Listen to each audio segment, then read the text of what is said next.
Hello दोस्तों, नमस्कार। मैं भी एक आप सभी का बहुत बहुत स्वागत करता हूं आपके अपने इस यूट्यूब परिवार में। तो साथियों, आज के इस क्लास में यूपी पुलिस कांस्टेबल एग्जाम 2026 के लिए बार बार पूछे जाने वाले पूरे 100 प्रश्नों को आज के इस क्लास में डिस्कस करेंगे। तो साथियों, यदि आप सभी का भी टारगेट 8 जून होने वाला है, 9 जून होने वाला है और 10 जून होने वाले, तो साथियों आज के इस क्लास के जितने भी हम लोग 100 प्रश्न देखने वाले, आपको अपने परीक्षा में जाने से पहले इन 100 प्रश्नों का उत्तर जरूर मालूम होना चाहिए। क्योंकि साथियों हर बार जिस तरह से यूपी पुलिस कांस्टेबल के एग्जाम में सवाल पूछे आते हैं, अधिकतर जो बार बार सवाल पूछे आते हैं जहां से, तो उन्हीं प्रश्नों को आज के इस क्लास में हम लोग डिस्कस करने जा रहे हैं। बहुत ही शानदार तरीके से एक एक क्वेश्चन होने वाले हैं जो कि आपके 6 शिफ्ट के लिए अति संभावित होने वाले हैं। तो आज से ठीक 9 दिन बाद आप सभी का पेपर की शुरुआत होने आ रहा है। तो एक तरह से आप ये 8, 9 और 10 जून का एक पेपर को हल करेंगे और साथियों लास्ट में आप सभी से आपका स्कोर भी पूछा जाएगा। तो जरूर बताइएगा कि इन 100 प्रश्न में से आप सभी का कितना स्कोर बना। ओके, तो साथियों उत्तर प्रदेश पुलिस का परीक्षा केवल 2 घंटे में होने वाला है, ये तो आपको मालूम होगा। इसी 2 घंटे में आप सभी को 38 सवाल जीके मिलेगा। तो आप सभी को हमने एक टारगेट दे रखा है कि रियल पेपर में आप सभी को जीके का जो 38 सवाल आएगा, तो कम से कम इसमें तो आप सभी का 35 सवाल सही होना चाहिए। 37 सवाल हिंदी का पूछा जाएगा, तो इसमें भी आप सभी का टारगेट 35 का होना चाहिए। ओके, उसके बाद 20 सवाल जो गणित का पूछा जाएगा, तो इसमें आपका केवल 15 सवाल सही होना चाहिए। गणित का यदि आपने प्रीवियस ईयर का पूरा पेपर लगा लिया तो मान के चलिए कि आप 15 क्या 1819 सवाल सही कर ले जाएंगे, यदि आपका पूरा बेसिक क्लियर होगा तो। उसके बाद रीजनिंग का सबसे ज़्यादा 55 सवाल पूछा जाएगा, तो इसमें केवल साथियों आपको 50 का टारगेट लेकर चलना है कि हमें 50 सवाल सही करने हैं और आप आराम से कर ले जाएंगे यदि आपका भाई प्रीवियस ईयर का पूरा कंप्लीट है और बेसिक जितने भी चैप्टर रीजनिंग का वो तैयार है। तो समझिए आपकी 55 में से 50 सवाल तो कर ही ले जाएंगे। टोटल देखिए 150 प्रश्नों का आपका पूरा पेपर होगा, 2 घंटे का समय रहेगा। एक भी सवाल पे आप सभी का नेगेटिव मार्किंग नहीं होने वाला है। एक प्रश्न आप सही करेंगे 2 नंबर मिलेगा, 300 नंबर का पूरा पेपर आएगा। लेकिन आप सभी को 300 नंबर में से केवल साथ ही 270 नंबर का टारगेट लेकर चलना है, यानी कि 150 में से 135 सवाल टारगेट लेकर चलना है। यदि साथियों इतने का टारगेट आप लेकर चलें तो समझिए कि आपकी तैयारी बहुत ही अच्छी होने वाली है। अंतिम 10 दिनों के लिए हर एक सब्जेक्ट में, जैसे जीके का 38 सवाल है तो आप 35 सवाल करेंगे, क्योंकि जितना बड़ा आपका टारगेट रहेगा उतनी आपकी तैयारी अच्छी भी होने वाली है। तो साथियों जिस तरह सवाल हर बार देखने को मिलता है, उसी तरह बहुत मेहनत के बाद ये क्लास तैयार किया गया है। तो साथियों आप पूरे 100 सवाल को हल करिए, इन 100 सवालों का उत्तर तैयार कर लीजिए भाई अंतिम 10 दिन पहले अपने पेपर से। ठीक है, तो चलिए देखते हैं साथियों कैसे कैसे बार बार सवाल पूछे गए। लास्ट में आप सभी से आपका स्कोर पूछा जाएगा, स्कोर जरूर करिएगा। ठीक है, देखिए भारतीय संविधान के किस भाग में नागरिकता के बारे में चर्चा की गई है? भारतीय संविधान के किस भाग में नागरिकता के बारे में चर्चा की गई है? तो ध्यान रखिए भाग दूसरे में नागरिकता के बारे में चर्चा की गई है। पहले का बी ऑप्शन बिल्कुल राइट आंसर हो जाएंगे। नेक्स्ट अगला सवाल को देखिए, क्वेश्चन नंबर 2 को, किस वर्ष को भारत की जनगणना के इतिहास में महान विभाजक वर्ष कहा जाता है? किस वर्ष को भारत की जनगणना के इतिहास में महान विभाजक वर्ष कहा जाता है? तो साथियों याद रखिएगा 1921 को महान विभाजक वर्ष कहा जाता है। सेकंड का भी बिल्कुल बी ऑप्शन राइट आंसर हो जाएंगे। नेक्स्ट अगला सवाल को देखिए, क्वेश्चन नंबर 3 को, उत्तर प्रदेश राजस्व संहिता 2006 के अनुसार खतौनी में कुल कितने खाने यानी कॉलम्स होते हैं? तो साथियों ये 6 शिफ्ट के लिए अति संभावित सवाल बनने वाले हैं। ये सवाल किसी न किसी शिफ्ट में पूछे जा सकते हैं कि उत्तर प्रदेश और राजस्व संहिता 2006 के अनुसार खतौनी में, जो खेतों का खतौनी होता है ना, तो इसमें कुल कितने खाने होते हैं? तो साथियों याद रखिएगा खतौनी में पूरे 13 खाने होते हैं। डी ऑप्शन बिल्कुल राइट आंसर हो जाएंगे। अगला सवाल को देखिए, क्वेश्चन नंबर 4 को, 2011 की जनगणना के अनुसार भारत में न्यूनतम नगरीय जनसंख्या वाला राज्य कौन सा है? 2011 की जनगणना के अनुसार भारत में न्यूनतम नगरीय जनसंख्या वाला राज्य इनमें से कौन सा है? तो वो सिक्किम राज्य है। बी ऑप्शन राइट आंसर हो जाएंगे। नेक्स्ट अगला सवाल को देखिए, क्वेश्चन नंबर 5 को, 1857 की क्रांति सर्वप्रथम किस स्थान से प्रारंभ हुई थी? तो साथियों 1857 की क्रांति सर्वप्रथम किस स्थान से प्रारंभ हुई थी? तो ये प्रारंभ हुई थी मेरठ से। जो 1857 की क्रांति हुई थी सबसे पहले मेरठ से ही प्रारंभ हुई थी, यानी शुरुआत हुई थी। तो बी ऑप्शन राइट आंसर हो जाएंगे। अगला सवाल कॉल करिएगा, क्वेश्चन नंबर 6 को, कृषि वर्ष या फसली वर्ष कब से कब तक होता है? तो साथियों कृषि वर्ष या फसली वर्ष कब से लेकर कब तक होता है? तो 1 जुलाई से लेकर 30 जून तक होता है। इसे याद रखिएगा आप लोग, सी ऑप्शन राइट आंसर हो जाएंगे। ओके, नेक्स्ट अगला सवाल को देखिए, क्वेश्चन नंबर 7 को, प्रधानमंत्री किसान सम्मान निधि के अंतर्गत लाभार्थी किसानों को प्रतिवर्ष कितने रुपए की धनराशि हस्तांतरित की जाती है? बताइए साथियों। प्रधानमंत्री किसान सम्मान निधि के अंतर्गत लाभार्थी किसानों को प्रतिवर्ष कितने रुपए की धनराशि हस्तांतरित की जाती है? तो पूरे 6,000 रुपये धनराशि हस्तांतरित की जाती है किसानों को। सी ऑप्शन राइट आंसर हो जाएंगे। नेक्स्ट अगला सवाल को देखिए, और आगे बढ़ने से पहले साथियों आप सभी लोगों के लिए रामबाण पेपर से पहले पेपर आ चुका है भाई, यानी कि आप सभी लोगों के लिए exam oriented plus full practice set, वो भी पेपर में छपने वाले प्रश्नों का पूरे भाई 5 मॉक टेस्ट आ चुका है। तो साथियों आप सभी को ये पूरे 30 मई से पहले पूरे 5 मॉक टेस्ट को लगा लेना है भाई। इसके अलावा हम आप सभी को फ्री पीडीएफ जो कि UP GK, Hindi, math, reasoning, GK, GS और करंट अफेयर का क्वेश्चन भी मिलने वाले इसी फ्री पीडीएफ में। तो साथियों आपको ये कैसे हल करना है, जैसे कि आप परीक्षा हाल में बैठेंगे अपने रियल पेपर में तो 120 मिनट का पूरा पेपर होगा ना, तो उसी तरह साथियों ये भी जो आप 5 मॉक टेस्ट लगाएंगे, अलग अलग आपको 5 मॉक टेस्ट मिलेगा। तो हर मॉक टेस्ट में टाइमर के साथ आप सभी को 38 सवाल जीके जैसे आपका रियल पेपर होगा, ठीक है, 38 सवाल जीके पूछा जाएगा, उसके बाद 37 सवाल हिंदी का पूछा जाएगा, 20 सवाल गणित का पूछा जाएगा, उसके बाद साथियों 55 सवाल रीजनिंग, यानी 150 प्रश्नों का पूरा पेपर होगा 120 मिनट का। तो उसी तरह साथियों ना ये पूरा आपका पेपर भी इसी तरह होने वाले हैं। आपको इसको अपने परीक्षा हाल से पहले लगाना है। जब साथियों आप इस पेपर को लगा देंगे, अब पेपर को सबमिट करेंगे, तो आपको एक एनालिसिस मिलेगा कि आपका वीक पॉइंट कौन सा है, स्ट्रॉन्ग पॉइंट कौन सा, आपको सब कुछ मालूम होगा। आप जानते हैं कि एग्जाम को यदि आपको क्रैक करना है तो भाई मॉक टेस्ट आपको लगाना ही लगाना है। यदि आप अपने एग्जाम से पहले मॉक टेस्ट नहीं लगा रहे हैं तो समझिए कि आप सिलेक्शन से बहुत दूर होते रहेंगे। और साथियों लगभग आपका 80 to 90% सॉल्व तो यहीं से मिलेगा, सेम टू सेम इसी तरह क्वेश्चन मिलेंगे जो आप इन ये 750 क्वेश्चन को सॉल्व करेंगे। और हर एक क्वेश्चन का डिटेल सोल्यूशन भी अलग से पीडीएफ भी आपको मिल जाएगा भाई हर एक मॉक टेस्ट का।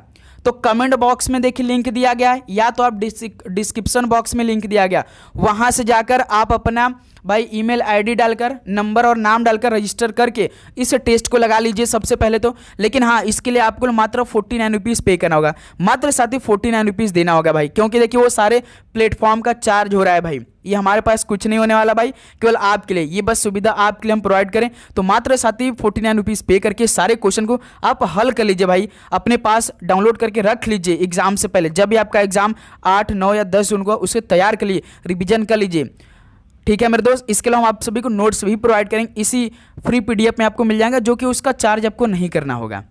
तो साथियों कमेंट बॉक्स में लिंक दिया गया, डिस्क्रिप्शन बॉक्स में लिंक दिया गया, उसे आप जल्दी से लगाइए, सॉल्व करिए, ठीक है। देखिए निम्नलिखित में से किस एक फसल की खेती पौधा का प्रतिरोपण करके की जाती है? तो साथियों किस एक फसल की खेती पौधा का प्रतिरोपण करके की जाती है? तो साथियों याद रखिएगा प्याज की। सी ऑप्शन राइट आंसर हो जाएंगे। अगला सवाल को देखिए क्वेश्चन नंबर 9 को, भारत का संविधान किस उद्देश्य से बनाया गया था? तो साथियों भारत का जो संविधान बनाया गया था वो किस उद्देश्य से बनाया गया था? तो नागरिकों के अधिकार और शासन की व्यवस्था तय करने के लिए बनाया गया था। भारत का संविधान का यही उद्देश्य था। तो बी ऑप्शन राइट आंसर हो जाएंगे। अगला सवाल को देखिए क्वेश्चन नंबर 10 को, भारत में 1 रुपए से ऊपर के नोट एवं सिक्के किसके द्वारा जारी किए जाते हैं? भारत में 1 रुपए से ऊपर के नोट एवं सिक्के किसके द्वारा जारी किए जाते हैं? तो भारतीय रिजर्व बैंक के द्वारा जारी किए जाते हैं भाई। सी ऑप्शन राइट आंसर हो जाएंगे। नेक्स्ट अगला सवाल कॉल करिए क्वेश्चन नंबर 11 को, 1000 दिनारी के नाम से किसे जाना जाता था? बताइए 1000 दिनारी के नाम से किसे जाना जाता था? तो मलिक काफूर को 1000 दिनारी के नाम से जाना जाता था। सी ऑप्शन राइट आंसर हो जाएंगे। अगला सवाल को देखिए क्वेश्चन नंबर 12 को, भारतीय मानक समय की याम्योत्तर रेखा निम्नलिखित में से किस राज्य से होकर नहीं गुजरती है? तो साथियों जो भारतीय मानक समय की याम्योत्तर रेखा है ये किस राज्य से होकर नहीं गुजरती है? तो देखिए उत्तर प्रदेश से होकर गुजरती है, छत्तीसगढ़ से भी होकर भाई पास होती है, आंध्र प्रदेश से भी गुजरती है, लेकिन महाराष्ट्र राज्य से नहीं गुजरती है। तो सी ऑप्शन राइट आंसर हो जाएंगे। नेक्स्ट अगला सवाल को देखिए क्वेश्चन नंबर 13 को, बजट किसका एक लेख पत्र होता है? बजट किसका एक लेख पत्र होता है? तो याद रखिएगा सरकार की राजकोषीय नीति का होता है बजट। डी ऑप्शन बिल्कुल राइट आंसर हो जाएंगे।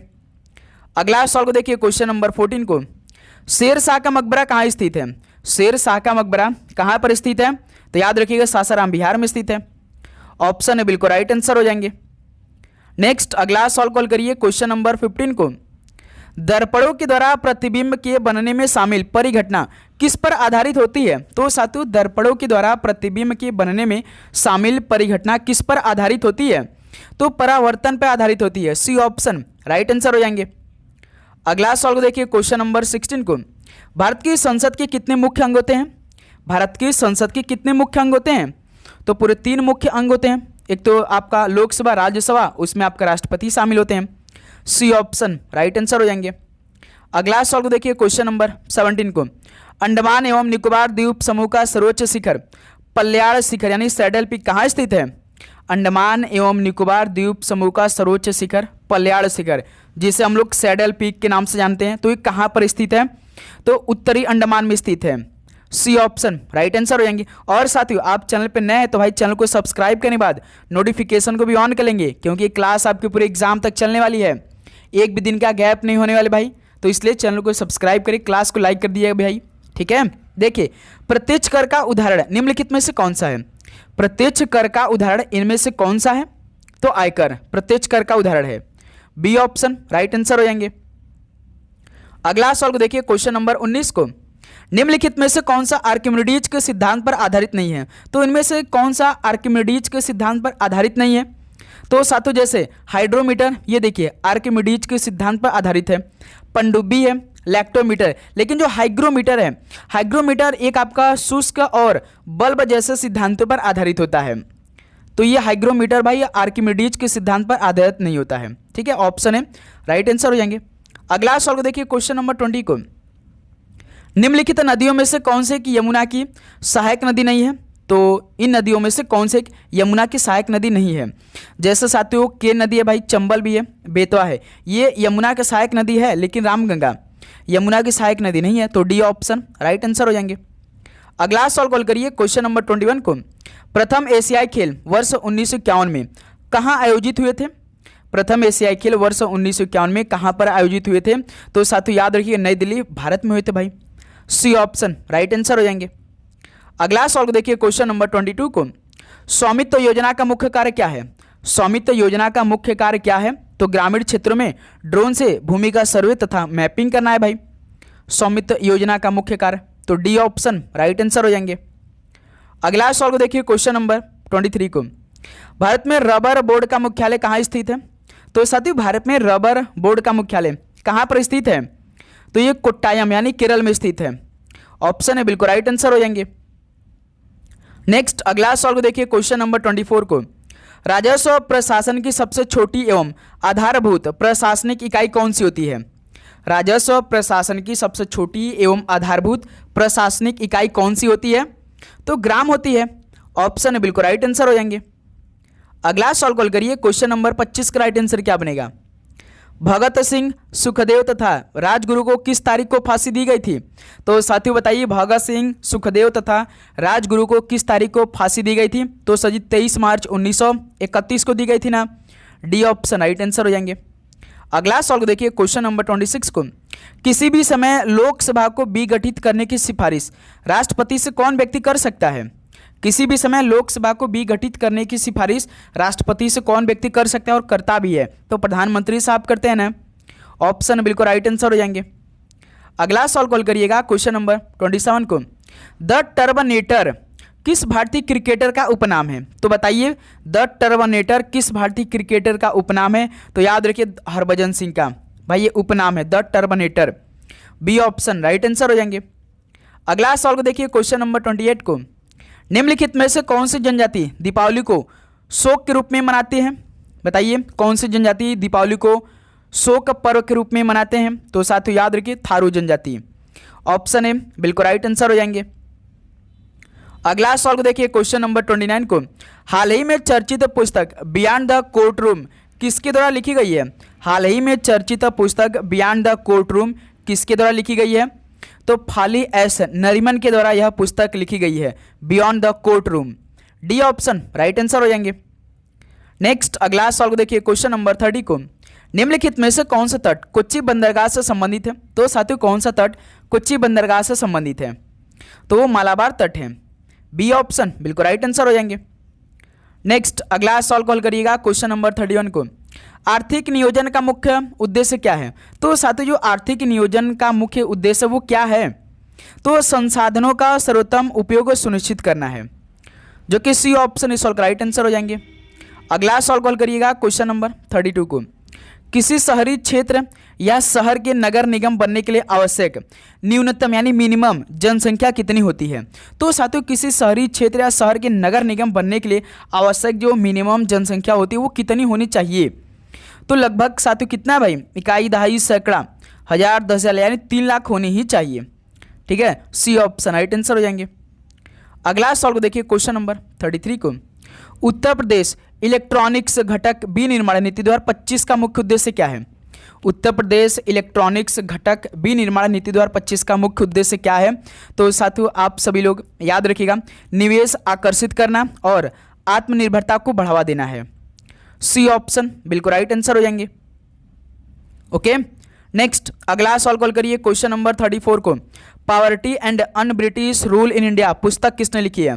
Poverty and un British rule in India पुस्तक को किसने लिखी है? तो दादा भाई नौरोजी ने लिखी इस पुस्तक को।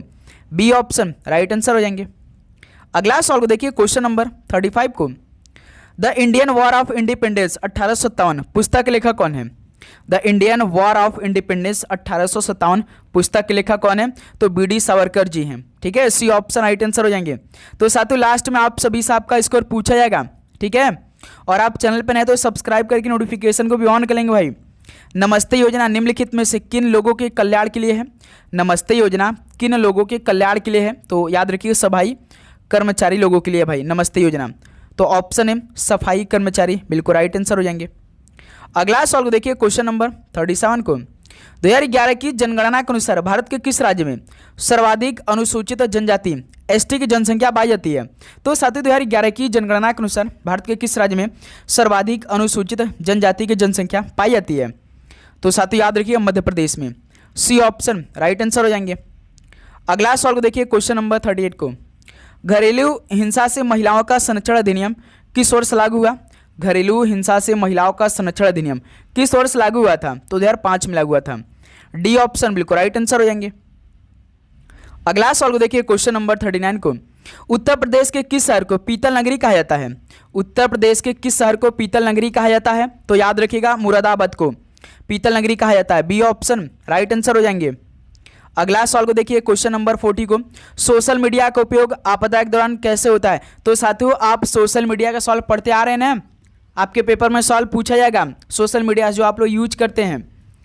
ठीक है, सोशल मीडिया का उपयोग आपदा के दौरान कैसे होता है? तो मदद की जानकारी साझा करने में इस तरह आपदा के दौरान भाई होती है ना सोशल मीडिया का उपयोग। डी ऑप्शन बिल्कुल राइट आंसर हो जाएंगे। नेक्स्ट अगला सॉल्व देखिए क्वेश्चन नंबर 41 को। राष्ट्रीय महिला आयोग NCW की स्थापना किस वर्ष की गई थी? राष्ट्रीय महिला आयोग की स्थापना किस वर्ष में की गई थी? तो 1992 में की गई थी। सी ऑप्शन राइट आंसर हो जाएंगे। अगला सॉल्व देखिए क्वेश्चन नंबर 42 को। फुटपाथ पर दुकान लगाने वालों को किस श्रेणी में रखा जाता है? तो साथियों जो फुटपाथ पर दुकान लगाते हैं इनको किस श्रेणी में रखा जाता है? तो उनको भ्रमणशील व्यापारी कहते हैं भाई। आज यहाँ पर लगाएंगे तो कल दूसरी जगह लगाएंगे, उस तरह से उन लोग का बिजनेस होता है। डी ऑप्शन राइट आंसर हो जाएंगे। अगला सॉल्व देखिए क्वेश्चन नंबर 43 को। कजली मेला उत्तर प्रदेश के किस जिले में लगता है? कजली मेला उत्तर प्रदेश के किस जिले में लगता है? तो साथियों याद रखिए महोबा जिले में लगता है कजली मेला। तो बी ऑप्शन राइट आंसर हो जाएंगे। अगला सॉल्व देखिए क्वेश्चन नंबर 44 को। उत्तर प्रदेश में तांबा मुख्य रूप से किस जिले में पाया जाता है? तो साथियों उत्तर प्रदेश में तांबा मुख्य रूप से किस जिले में पाया जाता है? तो याद रखिए ललितपुर में। सी ऑप्शन राइट आंसर हो जाएंगे। अगला सॉल्व करिएगा क्वेश्चन नंबर 45 को। उत्तर प्रदेश में नगर निगमों की कुल संख्या कितनी है? तो साथियों उत्तर प्रदेश में नगर निगमों की कुल संख्या कितनी है? तो पूरे 17 है भाई। बी ऑप्शन राइट आंसर हो जाएंगे। अगला सॉल्व देखिए क्वेश्चन नंबर 46 को। भारतीय अर्थव्यवस्था में सेवा क्षेत्र का क्या अर्थ है? भारतीय अर्थव्यवस्था में सेवा क्षेत्र का क्या अर्थ है? तो परिवहन है, बैंकिंग है और बीमा जैसे व्यापारिक कार्य हैं। तो सी ऑप्शन राइट आंसर हो जाएंगे। अगला सॉल्व देखिए क्वेश्चन नंबर 47 को। मानवाधिकार संरक्षण अधिनियम 1993 किस तारीख को प्रवृत्त यानी इनफोर्स हुआ था? मानवाधिकार संरक्षण अधिनियम 1993 किस तारीख को प्रवृत्त हुआ था? तो ये साथियों 28 सितंबर 1993 को प्रबित हुआ था, यानी इन्फोर्स हुआ था। तो बी ऑप्शन राइट आंसर हो जाएंगे। नेक्स्ट अगला सवाल देखिए क्वेश्चन नंबर 48 को, फिशिंग हमले का मुख्य उद्देश्य क्या होता है? तो साथ जो फिशिंग होता है इस हमले का मुख्य उद्देश्य क्या होता है? तो उपयोगकर्ताओं की निजी जानकारी जैसे बैंक विवरण चुरा लेना। डी ऑप्शन बिल्कुल राइट आंसर हो जाएंगे, इसी को फिशिंग कहते हैं। अगला सवाल देखिए क्वेश्चन नंबर 49 को, सशस्त्र बलों यानी आर्म्ड फोर्सेस के द्वारा मानवाधिकारों के उल्लंघन की शिकायत होने पर राष्ट्रीय मानवाधिकार आयोग के द्वारा अपनाया जाने वाली प्रक्रिया क्या है? बताइए। जो सातों सशस्त्र बल होते हैं इनके द्वारा मानवाधिकारों के उल्लंघन की शिकायत होने पर राष्ट्रीय मानवाधिकार आयोग के द्वारा अपनाया जाने वाली प्रक्रिया क्या है? तो आयोग केंद्र सरकार से रिपोर्ट मांगता है सीधे सीधे, ठीक है। सी ऑप्शन राइट आंसर हो जाएंगे। अगला सवाल देखिए क्वेश्चन नंबर 50 को, उत्तर प्रदेश के किस स्थान पर मां शाकुंभरी देवी का मंदिर स्थित है? उत्तर प्रदेश के किस स्थान पे मां शाकुंभरी देवी का मंदिर स्थित है? तो सहारनपुर में स्थित है। डी ऑप्शन राइट आंसर हो जाएंगे। अगला सवाल देखिए क्वेश्चन नंबर 51 को, चूना पत्थर के भंडार उत्तर प्रदेश के किन जिलों में संचित है? तो साथों चूना पत्थर के भंडार उत्तर प्रदेश के किन जिलों में संचित है? तो मिर्जापुर और सोनभद्र में, ठीक है। डी ऑप्शन राइट आंसर हो जाएंगे। नेक्स्ट अगला सवाल देखिए क्वेश्चन नंबर 52 को, पुलिस विभाग में बीट कांस्टेबल का क्या कार्य होता है? बताइए। पुलिस विभाग में आप जाने वाले हैं भाई, तो बताइए कि बीट कांस्टेबल का क्या कार्य होता है? तो याद रखिए विशिष्ट क्षेत्र में गश्त और सूचना का संकलन, ठीक है। सी ऑप्शन बिल्कुल राइट आंसर होंगे। जैसे कि 112 नंबर होते हैं भाई, इधर उधर घूमते रहते हैं ना, उनका काम क्या होता है? उनका जो 112 नंबर आप देखते होंगे हर एक जगह गाड़ी लगाकर खड़े रहते हैं, उनका काम होता है कि जो कोई भी गलत काम करेगा उसको पकड़ के लेके आएंगे थाने में छोड़कर, फिर वो अपना अलग गश्त करने चले जाएंगे, ठीक है। ऐसा नहीं कि अब वही कुछ सब कुछ काम करें, नहीं, वो थाने में जो बैठे अब उनका काम रहेगा, बस उनका काम होता है जो 112 नंबर होते हैं ना वो पकड़ के ले जाकर थाने में छोड़कर बस चले जाते हैं, उनका यही काम होता है, ठीक है। ध्यान रखिएगा आप लोग। नेक्स्ट अगला सवाल देखिए क्वेश्चन नंबर 53 को, ई वे बिल का संबंध किससे है? तो साथ जो ई वे बिल है इसका संबंध किससे होता है? तो माल के परिवहन से होता है। डी ऑप्शन बिल्कुल राइट आंसर हो जाएंगे। अगला सवाल कॉल करिए क्वेश्चन नंबर 54 को, उत्तर प्रदेश पुलिस में विशेष कार्य बल यानी जो एसटीएफ होता है इसका गठन कब किया गया था, यानी किस वर्ष में? तो साथियों उत्तर प्रदेश पुलिस में एसटीएफ का गठन कब किया गया था, किस वर्ष में? तो 1998 में किया गया था। सी ऑप्शन राइट आंसर हो जाएंगे। अगला सवाल कॉल करिए क्वेश्चन नंबर 55 को, कल्प योजना उत्तर प्रदेश में किस स्तर की शिक्षा से संबंधित है? कल्प योजना उत्तर प्रदेश में किस स्तर की शिक्षा से संबंधित है? तो प्राथमिक शिक्षा में भाई इस स्तर से संबंधित है कल्प योजना। तो ऑप्शन है राइट आंसर हो जाएंगे। अगला सवाल को देखिए क्वेश्चन नंबर 56 को, उत्तर प्रदेश लोक सेवा न्यायाधिकरण कहाँ स्थित है? तो साथियों उत्तर प्रदेश लोक सेवा न्यायाधिकरण कहाँ पर स्थित है? तो ये लखनऊ शहर में स्थित है, उत्तर प्रदेश की राजधानी लखनऊ में। अगला सवाल को देखिए क्वेश्चन नंबर 57 को, प्रदेश में उत्तर प्रदेश वन निगम की स्थापना कब की गई थी? तो साथियों प्रदेश में उत्तर प्रदेश वन निगम की स्थापना कब की गई थी? तो 25 नवंबर 1974 को की गई थी। बी ऑप्शन बिल्कुल राइट आंसर हो जाएंगे।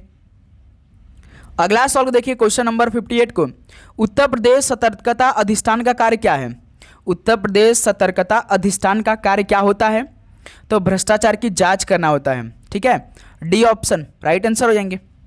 नेक्स्ट अगला सवाल को देखिए क्वेश्चन नंबर 59 को, किसी जिले के पुलिस कप्तान के नाम के साथ एसएसपी कब जुड़ता है? किसी जिले के पुलिस कप्तान के नाम के साथ एसएसपी कब जुड़ता है? तो याद रखिए जब जिला बड़ा या महत्वपूर्ण होता है, ठीक है। बी ऑप्शन बिल्कुल राइट आंसर हो जाएंगे। नेक्स्ट अगला सवाल देखिए क्वेश्चन नंबर 60 को, भारत में ही बहने वाली सबसे लंबी नदी कौन सी है? भारत की एक सबसे बड़ी प्रायद्वीपीय नदी भी है, वो कौन सी नदी है जो कि भारत में ही बहने वाली सबसे लंबी है? तो साथ ही वो गोदावरी नदी है।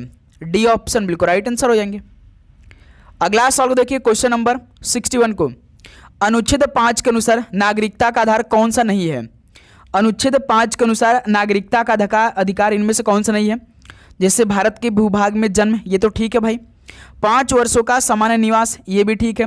माता पिता में से किसी एक का भारत में जन्म, ये भी ठीक है। लेकिन साथियों जो अनुच्छेद 5 है इसके अनुसार नागरिकता का अधिकार कौन सा नहीं? तो भारत में संपत्ति होना, ठीक है। डी ऑप्शन राइट आंसर हो जाएंगे। अगला सवाल देखिए क्वेश्चन नंबर 62 को, माध्यमिक शिक्षा परिषद की स्थापना किस अधिनियम के तहत हुई थी? तो साथियों माध्यमिक शिक्षा परिषद की स्थापना हुई थी ना, लेकिन किस अधिनियम के तहत हुई थी ये सवाल पूछा जा रहा है। तो सर जी इंटरमीडिएट शिक्षा अधिनियम 1921 के तहत हुई थी। बी ऑप्शन बिल्कुल राइट आंसर हो जाएंगे। ठीक है, चलिए भाई आप सभी को इन 100 सवालों का उत्तर जरूर तैयार कर लेना है। देखिए उत्तर प्रदेश में पाइराइट मुख्य रूप से किस जिले में पाया जाता है? उत्तर प्रदेश में पाइराइट मुख्य रूप से किस जिले में पाया जाता है? तो साथियों याद रखिए सोनभद्र जिले में पाया जाता है। ऑप्शन ए राइट आंसर हो जाएंगे। अगला सवाल को देखिए क्वेश्चन नंबर 64 को, राज्य पुलिस प्रमुख का पद किसके समकक्ष माना जाता है? तो साथियों राज्य पुलिस प्रमुख का पद किसके समकक्ष माना जाता है? तो कैबिनेट पद के बराबर माना जाता है। सी ऑप्शन राइट आंसर हो जाएंगे। ओके, नेक्स्ट अगला सवाल को देखिए क्वेश्चन नंबर 65 को, नीति आयोग का मुख्य उद्देश्य क्या है? नीति आयोग की स्थापना कब हुआ था? 2015 में हुआ था। योजना आयोग जब 1950 में स्थापित हुआ था तो इसकी जगह 2015 में नीति आयोग ने लिया था योजना आयोग की जगह। तो नीति आयोग का मुख्य उद्देश्य क्या होता है? तो साथियों याद रखिए सहकारी संघवाद को बढ़ावा देना है। ठीक है, बी ऑप्शन राइट आंसर हो जाएंगे। अगला सवाल को देखिए क्वेश्चन नंबर 66 को, निम्न में से कौन सा प्लेटफॉर्म सोशल मीडिया के अंतर्गत आता है? तो इनमें से कौन सा प्लेटफॉर्म सोशल मीडिया के अंतर्गत आता है? जैसे फेसबुक आप यूज करते हैं सोशल मीडिया, ट्विटर भी होता है, इंस्टाग्राम, यानी सभी उपयुक्त बिल्कुल राइट आंसर हो जाएंगे। ये सभी भाई सोशल मीडिया के अंतर्गत आते हैं। अगला सवाल को देखिए क्वेश्चन नंबर 67 को, स्वच्छ भारत मिशन कब शुरू किया गया था? बताइए स्वच्छ भारत मिशन कब शुरू किया गया था? तो 2 अक्टूबर 2014 को। ऑप्शन बिल्कुल राइट आंसर हो जाएंगे। अगला सवाल को देखिए क्वेश्चन नंबर 68 को, कैनन शब्द किस खेल से संबंधित है? कैनन शब्द किस खेल से संबंधित है? तो सर जी बिलियर्ड्स खेल से संबंधित जो कैनन शब्द है। तो बी ऑप्शन राइट आंसर हो जाएंगे। अगला सवाल को देखिए क्वेश्चन नंबर 69 को, ओजोन क्षरण का मुख्य कारण क्या है? ओजोन क्षरण का मुख्य कारण क्या है? तो याद रखिए क्लोरीन युक्त यौगिक है, यानी कि CFCS है। ठीक है, सी ऑप्शन राइट आंसर हो जाएंगे। अगला सवाल को देखिए क्वेश्चन नंबर 70 को, 2011 में शहरीकरण के संदर्भ में भारत का सबसे अग्रणी राज्य कौन सा था? 2011 में शहरीकरण के संदर्भ में भारत का सबसे अग्रणी राज्य इनमें से कौन सा था? तो तमिलनाडु राज्य था। सी ऑप्शन राइट आंसर हो जाएंगे। नेक्स्ट अगला सवाल को देखिए क्वेश्चन नंबर 71 को, लखनऊ की चिकनकारी कढ़ाई से संबंधित निम्नलिखित में से कौन सी सिलाई शैली है? लखनऊ की चिकनकारी कढ़ाई से संबंधित कौन सी सिलाई शैली है? तो बखिया है। ठीक है, बी ऑप्शन बिल्कुल राइट आंसर हो जाएंगे। नेक्स्ट अगला सवाल को देखिए 72 को, भारत की स्वतंत्रता के बाद उत्तर प्रदेश के पहले भारतीय पुलिस महानिरीक्षक कौन बने? भारत की स्वतंत्रता के बाद उत्तर प्रदेश के पहले भारतीय पुलिस महानिरीक्षक कौन बने? तो साथियों याद रखिए BN लाहिरी बने थे। बी ऑप्शन बिल्कुल राइट आंसर हो जाएंगे। अगला सवाल को देखिए क्वेश्चन नंबर 73 को, निम्न में से कौन सा राज्य रेड कॉरिडोर में शामिल नहीं है? तो साथियों कौन सा राज्य रेड कॉरिडोर में शामिल नहीं है? तो राजस्थान राज्य भाई। सी ऑप्शन राइट आंसर हो जाएंगे। क्लियर। अगला सवाल देखिए क्वेश्चन नंबर 74 को, विश्व खाद्य दिवस कब मनाया जाता है? विश्व खाद्य दिवस कब मनाया जाता है? तो सर जी 16 अक्टूबर को विश्व खाद्य दिवस मनाया जाता है। ऑप्शन है राइट आंसर हो जाएंगे। नेक्स्ट अगला सवाल को देखिए क्वेश्चन नंबर 75 को, संविधान का कौन सा अनुच्छेद महिलाओं के लिए विशेष प्रावधान की अनुमति देता है? संविधान का कौन सा अनुच्छेद महिलाओं के लिए विशेष प्रावधान की अनुमति देता है? तो अनुच्छेद 15(3) देता है भाई। ठीक है, बी ऑप्शन राइट आंसर हो जाएंगे। चलिए अगला सवाल को देखिए क्वेश्चन नंबर 76 को, वर्ष 2025 में अरब सागर में उत्पन्न भारत के लिए विनाशकारी चक्रवात कौन सा रहा था? वर्ष 2025 में अरब सागर में उत्पन्न भारत के लिए विनाशकारी चक्रवात कौन सा रहा था? तो वो चक्रवात शक्ति था भाई। सी ऑप्शन राइट आंसर हो जाएंगे। नेक्स्ट अगला सवाल को देखिए क्वेश्चन नंबर 77 को, जनगणना 2011 के अनुसार भारत के किस राज्य में 2001 से लेकर 2011 के दशक में सबसे तेज जनसंख्या वृद्धि दर्ज की गई? तो किस राज्य की? जनगणना 2011 के अनुसार भारत के किस राज्य में 2001 से लेकर 2011 के दशक में सबसे तेज जनसंख्या वृद्धि दर्ज की गई थी? तो किस राज्य में? तो साथियों याद रखिएगा सिक्किम राज्य में। डी ऑप्शन बिल्कुल राइट आंसर हो जाएंगे। अगला सवाल को देखिए 78 को, भारत में किस पठार को खनिज संसाधनों का प्रमुख भंडार माना जाता है? तो साथियों भारत में किस पठार को खनिज संसाधनों का प्रमुख भंडार माना जाता है? तो छोटा नागपुर का पठार को। बी ऑप्शन राइट आंसर हो जाएंगे। अगला सवाल को देखिए क्वेश्चन नंबर 79 को, भारत में राष्ट्रीय आय की गणना कौन करता है? तो साथियों भारत में राष्ट्रीय आय की गणना कौन करता है? तो आप कहेंगे राष्ट्रीय सांख्यिकी कार्यालय करता है भाई। सी ऑप्शन राइट आंसर हो जाएंगे। नेक्स्ट अगला सवाल देखिए क्वेश्चन नंबर 80 को, 1665 में पुरंदर की संधि किसके बीच हुई थी? 1665 में पुरंदर की संधि हुई थी तो किसके किसके बीच में हुई थी? तो शिवाजी और मुगल सेना के बीच हुई थी। बी ऑप्शन बिल्कुल राइट आंसर हो जाएंगे। नेक्स्ट अगला सवाल को देखिए क्वेश्चन नंबर 81 को, केंद्रीय विधायिका का स्वरूप किस प्रकार का है? केंद्रीय विधायिका का स्वरूप किस प्रकार का है? तो द्विसदनीय है भाई। बी ऑप्शन बिल्कुल राइट आंसर हो जाएंगे। अगला सवाल को देखिए क्वेश्चन नंबर 82 को, संयुक्त राष्ट्र विकास कार्यक्रम मानव विकास रिपोर्ट 2025 में भारत की रैंक क्या है? संयुक्त राष्ट्र विकास कार्यक्रम मानव विकास रिपोर्ट 2025 में भारत की रैंक क्या है?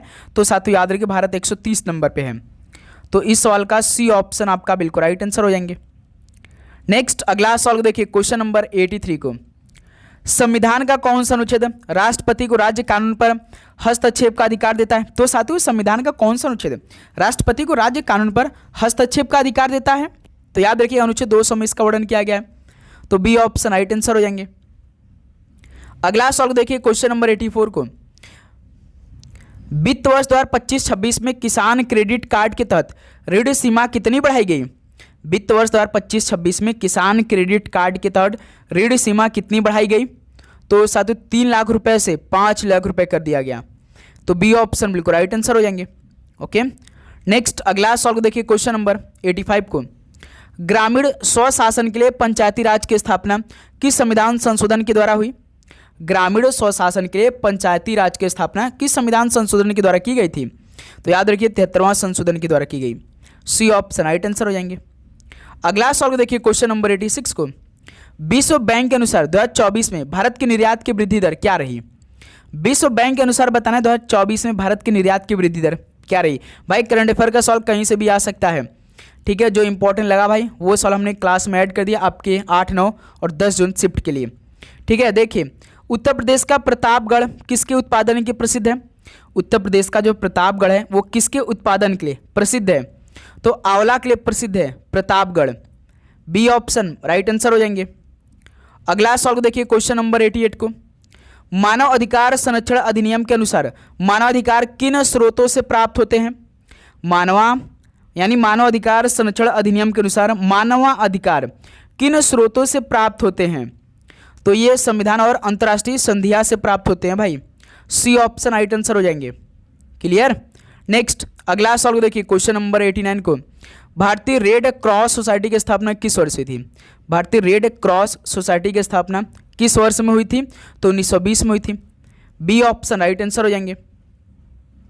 अगला सवाल को देखिए क्वेश्चन नंबर 90 को, ग्राम चौकीदारों को सड़क की गश्त पर क्यों नहीं लगाया जा सकता है? बताइए साथियों, जो ग्राम चौकीदार होते हैं उनको सड़क की गश्त पर क्यों नहीं लगाया जा सकता? जानते हैं क्योंकि वे नागरिक पुलिस का हिस्सा नहीं होते हैं भाई, इसलिए। तो बी ऑप्शन राइट आंसर हो जाएंगे। ओके, नेक्स्ट अगला सवाल को देखिए क्वेश्चन नंबर 91 को, 2025 का साहित्य का नोबेल पुरस्कार किसे दिया गया? 2025 का साहित्य का नोबेल पुरस्कार किसे दिया गया था? तो लाजलो क्रास्नाहोरकाई को दिया गया था। नाम भी अजब है भाई, याद कर लीजिएगा आप लोग। बी ऑप्शन बिल्कुल राइट आंसर हो जाएंगे। अगला सवाल को देखिए क्वेश्चन नंबर 92 को, सोशल मीडिया प्लेटफॉर्म लोगों को किसके माध्यम से जोड़ते हैं? तो साथियों सोशल मीडिया प्लेटफॉर्म लोगों को किसके माध्यम से जोड़ते हैं?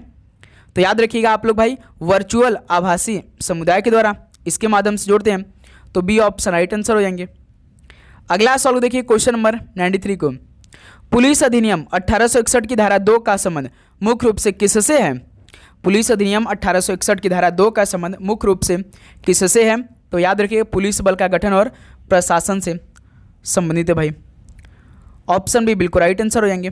नेक्स्ट क्वेश्चन नंबर 94 देखिए, कबड्डी के माने यानी स्टैंडर्ड खेल में एक टीम में मैदान पर एक समय में कितने खिलाड़ी खेलते हैं? तो बताइए कबड्डी के भाई स्टैंडर्ड खेल में, ऐसे वैसे खेल में जो स्टैंडर्ड लेवल पर होता है, एक टीम में मैदान पर एक समय में कितने खिलाड़ी खेलते हैं? तो पूरे 7 खिलाड़ी खेलते हैं भाई। सी ऑप्शन राइट आंसर हो जाएंगे। अगला सवाल को देखिए क्वेश्चन नंबर 95 को, आयुष्मान भारत योजना कब शुरू की गई थी? आयुष्मान भारत योजना कब शुरू की गई थी? तो 23 सितंबर 2018 को। बी ऑप्शन बिल्कुल राइट आंसर हो जाएंगे। अगला सवाल को देखिए क्वेश्चन नंबर 96 को, सिंधु घाटी सभ्यता का पत्तन नगर यानी बंदरगाह कौन सा था? सिंधु घाटी सभ्यता का पत्तन नगर कौन सा था? तो याद रखिएगा लोथल था। तो बी ऑप्शन बिल्कुल राइट आंसर हो जाएंगे। अगला सवाल को देखिए, क्वेश्चन नंबर 97 को, किस बौद्ध संगीति में बौद्ध धर्म हीनयान और महायान में विभाजित हो गया था? तो साथियों किस बौद्ध संगीति में जो बौद्ध धर्म था हीनयान और महायान में विभाजित हो गया था? तो भाई चतुर्थ बौद्ध संगीति में, डी ऑप्शन बिल्कुल राइट आंसर हो जाएंगे। नेक्स्ट अगला सवाल को देखिए, क्वेश्चन नंबर 98 को, निम्नलिखित में से कौन सी नदी डेल्टा नहीं बनाती है? तो साथियों कौन सी नदी डेल्टा नहीं बनाती है? तो आप याद रखिए ताप्ती नदी डेल्टा नहीं बनाती है, डी ऑप्शन राइट आंसर हो जाएंगे। नेक्स्ट क्वेश्चन नंबर 99 देखिए, भारत का सबसे ऊंचा जलप्रपात कुंचिकल किस राज्य में स्थित है? तो साथियों भारत का जो सबसे ऊंचा जलप्रपात है कुंचिकल किस राज्य में स्थित है? तो ये कर्नाटक राज्य में स्थित है, सी ऑप्शन राइट आंसर हो जाएंगे। चलिए दोस्त मेरे लास्ट 100वां सवाल को हल करिए। भारतीय संविधान के किस अनुसूची में भाषाओं का उल्लेख है? भारतीय संविधान की किस अनुसूची में भाषाओं का उल्लेख है? तो याद रखिएगा 8वीं अनुसूची में भाषाओं का उल्लेख है, तो बी ऑप्शन राइट आंसर हो जाएंगे। तो साथियों फाइनली 100 सवाल कंप्लीट हो गए हैं। अब बताइए साथियों आप सभी का इन 100 सवाल में से कितना स्कोर बना? तो उम्मीद करूंगा दोस्त लगभग आप सभी का 33 लेकर 35 सवाल तो सही हुआ होगा। तो साथियों डेली क्लास आएगी इसी तरह, सवाल का लेवल्स आप सभी को मालूम हो चुका होगा कि पेपर में तो सर जी सवाल तो ऐसे ही आने वाले हैं। तो बस आप काम क्या करेंगे, डेली क्लास को ज्वाइन करेंगे।